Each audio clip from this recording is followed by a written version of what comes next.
여의도 멘션 구독자 여러분 안녕하십니까?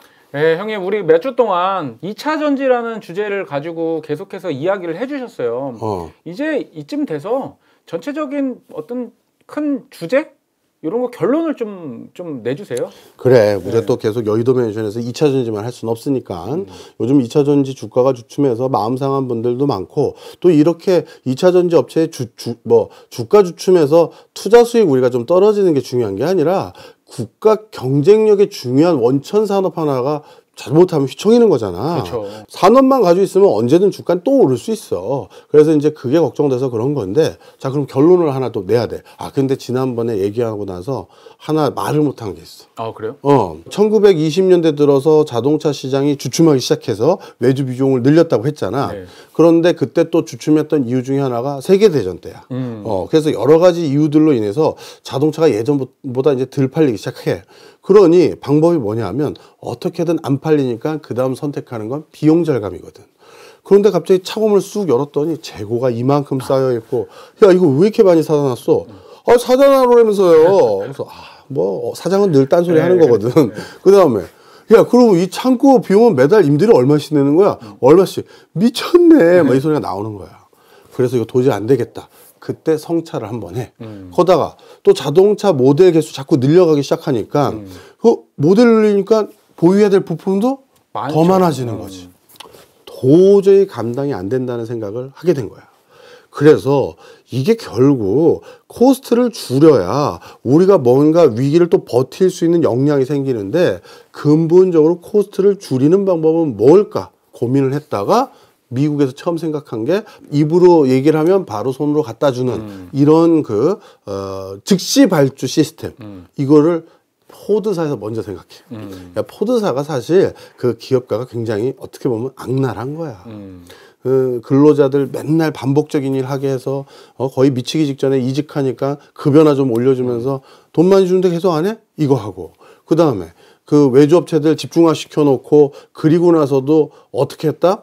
그거 만들어 놓은 거 자꾸 우리한테 먼저 갖다 주지 마시고 말하면 갖다 주세요. 바꿔버린 거야. 그게 바로 전화하면 갖다 주는 거예요. 그래서 어떤 일이 생겼느냐? 포드사는 영업이익이 급증하지. 이제 쓸데없는 자재 창고, 그 다음에 재고 관리 안 해도 되잖아. 그렇죠. 올라가기 시작한 거야. 그러면 그 비용은 누가 떠나는 거야? 부품회사들이지. 그렇죠. 부품회사들이 자기 창고에 쌓아놨다가 얘기하면 갖다 주는 거니까. 그렇지. 그러니까 부품회사들은 갑자기 옆에다가 땅 주인한테 죄송하지만 저희가 창고를 크게 지어야 되는데 땅 좀 더 빌릴 수 있을까요? 그러니까. 이건 임대료 얼마 줘야 돼? 그리고 그 관리하기 위한 관리원 등 갖다 놔야지. 그리고 내가 말했잖아. 화재 나서 부품 전소해서 내부한 것도 있다고. 그렇죠. 그럼 또 거기다 뭐 화재 관련한 보험 들어야 되죠. 뭐 보험 들고 뭐 이런 것들 해야 되는 거잖아. 미치고 환장할 노릇이. 그런데 더 미치고 환장할 노릇이 생겼어. 원래 자동차 산업은 미국은 초창기엔 계절적 주기가 있었어. 그래서 어느 계절 때는 좀 발주 많이 오고, 어느 계절 때는 들어오고, 그거에 맞춰서 부품 회사들도 나름대로 이제 머리 쓰는 거잖아. 이렇게 대응하고 하는데, 갑자기 이유 없이 이런 거일 수도 있지. 코카콜라 회사가 자기네들 그 콜라 배달하는 차종을 포드사에 동시에 일괄 발주했어. 그러면 2만 대 뽑아야 되는데 갑자기 전화해가지고 다음 주까지 그 베어링 2만 개 갖다 주세요. 그러면 안 돼. 갑자기 왜요? 갑자기라니 주문 들어왔으니까 부탁한 거지. 이런 일이 생기는 거야. 그러다 보니까 쉽게 얘기해서 부품회사 입장에선 납입 빈도도 늘어나고 납입 횟수도 늘어나는데 적정 재고를 또 유지해놔야 돼. 그렇지. 그리고 한 번에 납입하는 양은 또 가끔 줄잖아. 그러니까 계속 갖다만 주는 양이 늘으니까 비용이 증가해. 그리고 갑자기 포드사에서 대량 발주를 해야 될지도 모르는 상황이 있으니 잉여 설비까지 만들어 놔야지. 그러니 비용이 자꾸 늘어나는 거야. 그럼 어떻게 된다? 우리나라 2차 전지 업체도 다시 돌아와서 생각을 해보자고. 자, 테슬라가 좋은 회사야. 그래서 LG죠? 이번에도 우리가 모델 새로 하나 나온 게 있는데 전 세계적으로 저희가 그래도 한 몇만 대 팔지 않겠습니까? 몇십만 대? 그만큼 저 2차 전지 발주 좀 부탁드릴게요. 그러면 그걸 몇십만 대 전기 배터리, 아니면 미국 내 것만 하자고 10만 대 팔 것 같은데 10만 개 부탁합니다 했다고 10만 개 오늘부터 풀리 공장 가동해서 한 달 만에 뚝딱 해서 거기 창고에 갖다 주는 거야? 그럼 그 10만 개 재고 관리 전부 테슬라가 독박 쓰는 거야? 아닐 가능성이 높은 거잖아. 그럼 어떻게 하겠어? 테슬라는 LG에 발주할지, SK에 발주할지, 삼성 SDI 발주할지, 파나소닉 거 쓸지 고민하는 거지. 저희가 이제 거래처 결정해야 되는데 이거 저희가 한 10만 개 쓸 건데 거기선 어떻게 만들어서 갖다 줄 거예요? 그랬을 때 직접 거기다 쌓아두지 마십시오. 돈만 들어가잖아요. 전화만 하시면 12시간 안에 만들어 드립니다. 그 회사가 탐나지 않겠어요? 그렇죠. 그럼 그 회사는 또 뭐 부담하는 거다? 똑같은 거죠. 그렇지. 바로 그래서 우리 2차 전지 업체가 완성차 업체에 휘둘릴 수 있는 요소들 중에 하나가 또 여기 있어. 그러면 또 이렇게만 휘둘린다는 얘기가 내가 아니잖아. 그럼 뭐 어떻게 된다? 이렇게 안 되려면 이제부터 뭐 해야 되는지 살펴야 되는 거잖아. 그게 이제 또 우리가 고민해야 될 부분이야. 예를 들어서 생산 공정을 되게 독특해서 아무리 우리 정말 생각지 못한 발주가 오는 건 그건 어쩔 수 없겠지만 그래도 최대 루틴하게 발주 온 게 맥스가 얼마다? 그러면 우리가 공정과 생산 설비와 뭘 어떻게 하면 그거는 최단기간 얼마까지 만들어낼 수 있는 형태로 뭔가를 좀 더 디자인을 해본다든가 대응력을 어떻게든 조금씩 갖춰보자는 얘기지.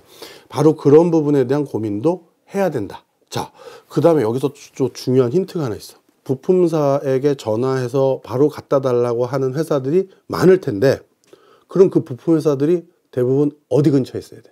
완성차 업체 근처에 있어야죠. 그렇지. 그게 중요한 요소야. 그래야 하다못해 물류 비용이라도 줄이죠. 줄이고 물류 시간도 줄일 수가 있잖아. 여기서 또 한 가지 할 수 있는 게 자동차라는 건 굉장히 독특하게 자동차 산업이 특정 도시에 형성되는 거구나. 이걸 알 수가 있는 거야. 그래서 디트로이트가 미국의 자동차 산업의 메카가 됐고 우리나라는 뭐 울산? 일본은 예전에 나고야. 이런 데들이 자동차 산업의 메카 도시가 돼서 완성차도 거기에 있고 부품사도 다 근처에 있는 바로 그렇게 되는 형국이 만들어진다는 거지. 자, 그래서 미국 같은 경우는 결국 1925년도가 됐더니 디트로이트를 중심으로 한 미시간주에서 생산된 자동차의 비중이 미국 전체의 50%가 넘게 돼. 그리고 나중에는 80%가 넘게 되고. 그리고 디트로이트는 그 뒤로 어떻게 됐다? 자동차 하나를 가지고 미국에서 4대 부유한 도시 중에 하나로 급성장하게 돼. 1960년대까지 미국에서 제일 잘 나가는 도시, 제일 부유한 도시가 디트로이트가 돼. 이제 자동차 기업만 있는 게 아니라 자동차와 관련된 부품업체, 자동차 관련 금융회사들, 자동차 관련한 보험회사들, 또 신규 스타트업들 다 거기서 창업을 해야 자동차 관련된 일을 원활하게 할 수 있으니까 가장 부유한 동네가 되고 자동차 산업과 관련된 생태계가 조성되고 그렇지. 그리고 자동차를 거기에서만 만들어서 전 미국 각지에 판매를 해야 되다 보니까 그 디트로이트는 뭐가 발달할 수밖에 없어? 철도와 도로. 그러다 보니까 도시 정비라든가 도시의 상황이 물론 산업도시니까 환경오염에 대한 요소는 좀 있었지만 부유하면서 사통팔달인 어마어마한 부유한 도시로 발달을 하게 돼버려. 자, 그럼 여기서 우리가 결론도 내면서 중요하게 국가 차원에서의 또 얘기를 좀 해보자고. 2차 전지 업체가 완성차 업체한테 끌려다니지 않으려면 어떤 것들을 고민해야 됩니다를 뭐 한 6, 7편 동안 계속 했잖아. 근데 그 결론 부분은 2차 전지 업체에 투자하시는 분들에게도 이런 것들을 좀 잘 살펴보세요도 얘기 드렸지만 약간 이제 우리 뭐 여의도메이션이 주식 그 관련한 채널이라기보다는 경제 채널이니까 그렇죠. 국가 차원에서 좀 생각을 해볼 필요가 있어. 지금 우리나라 2차 전지 업체들이 대부분 신규 공장 어디다 짓고 있어? 미국이지.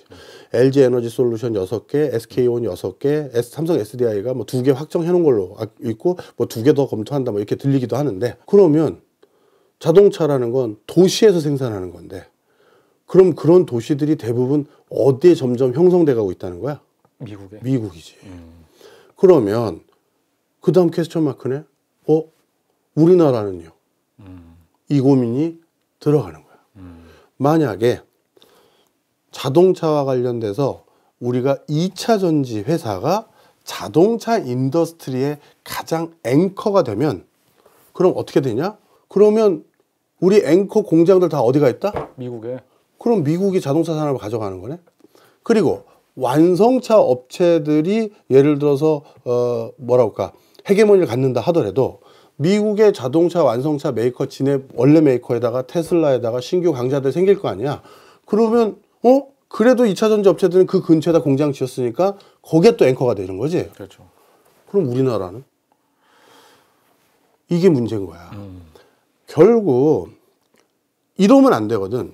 우리나라 기업들 그리고 우리나라 중소기업들 그리고 앵커 기업도 마찬가지고 2차 전지 산업을 육성하기 위한 여러 R&D 그다음에 그 연구개발 환경 국가에서 엄청난 세금으로 뒷받침해 준 부분도 많아. 그럼요. 그럼 우리의 세금으로 그걸 뒷받침해 준 이유는 그들 회사가 미국 가서 돈 잘 벌어서 그들 회사의 시총만 올라가고 그들 회사의 영업이익만 올라가는 걸 원하는 게 아니라 국내에 일자리 창출에 기여도 하고 그렇죠. 국내에 다른 기회 요인들이 많이 만들어질 수 있는 터전이 되기 때문에 세금으로 지원한 건데 그 낙수 효과가 자칫 잘못하면 사라질 수 있는 형국이야.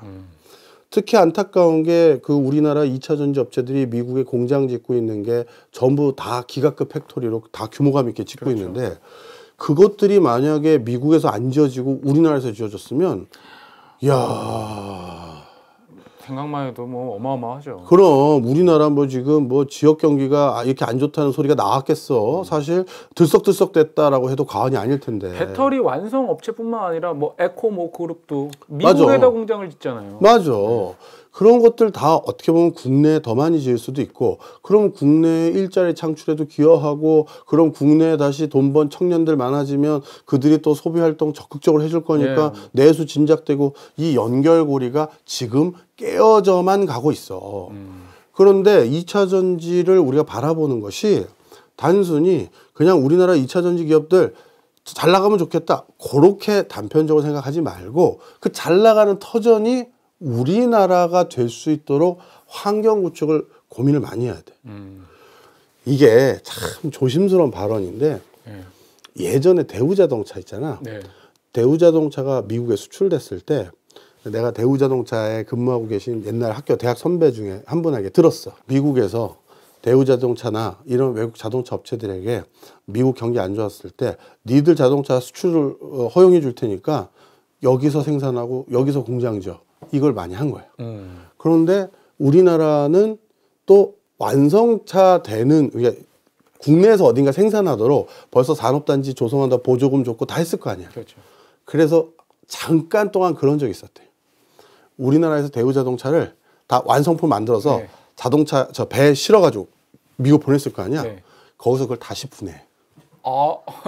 그리고 다시 만들어. 그런데 그렇게 해서 양쪽의 통상 허들도 풀고 그리고 사실 대우가 그 당시 왜 그렇게 해줬냐 하면 만약에 여기서 그냥 일정 부품만 선적해서 보내고 사실 부품도 선적할 필요 없이 거기서 조달받을 수 있는 회사들도 많을 거 아니에요. 그렇죠. 그럼 예를 들어서 거기서 조립한 것만 허용해 준다라고 하면 그럼 실제 그 얘기는 뭐야? 거기서 부품 조달받아서 거기서 조립하라는 거 아니야? 그렇죠. 여기서 부품 다 선적해서 보내면 그게 코스트가 얼마나 올라가겠어.